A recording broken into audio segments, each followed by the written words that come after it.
This video is a very brief video that goes over the concepts of accuracy versus precision in scientific measurements. So these three dartboards are a very common way of portraying this. The bullseye in the center is considered the true value or the theoretical value that you're trying to measure. The darts represent experimental values or data points that you collect during the experiment. So accuracy refers to how close your experimental value is to the true value, so how close the darts are to the center or the bullseye. Precision refers to how similar the data points are to each other, and it has nothing to do with how close they are to the true value. So on the left, A, those values, those data points are precise because they are close to each other, but they are not accurate because they are not close to the true value. B represents an example that is both accurate and precise in the sense that the three darts are close to each other, therefore precise, and they are all very close to the center or true value, so they are very accurate. C represents a data set that is neither accurate nor precise, and so the three darts are not really close to the center. Even the average of those three values would not be in the center, and they are also not precise because they are distant from each other. There's a practice problem that we're going to do next that refers to actual data points, and so students were asked to measure the density of water at 4 degrees, consider each data set below, and identify if the set is accurate and or precise. So we're going to go through this one next.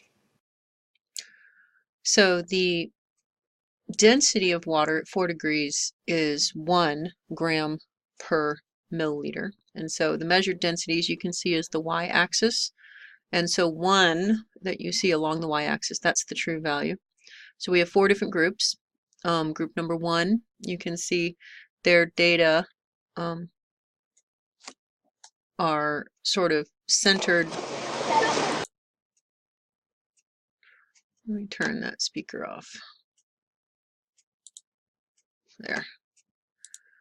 Their data are sort of centered right here. They're all the data points are very close to each other, and they're all definitely congregated in that true value area. And so this data set is both accurate and precise.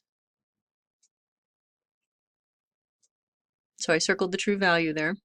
So first set is both. The second set, I would say, is pretty accurate because I think if you took the average of all of those data points, they would average to be about 1. And so therefore, I mean, you could actually sort of figure out what these data points are, right? I mean, right in the, so the top line here is 1.1. This line here is 1.1.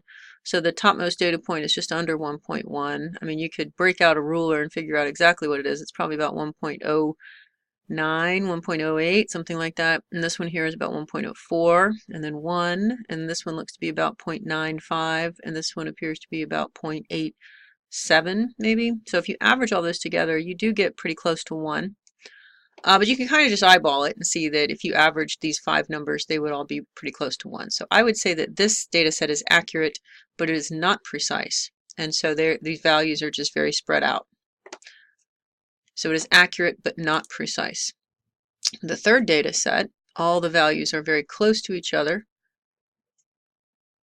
And so it is precise, but it is not accurate because the average is not close to the true value. And so you can kind of look at the average over here and see that the average is less than 0.95, which is not really very accurate.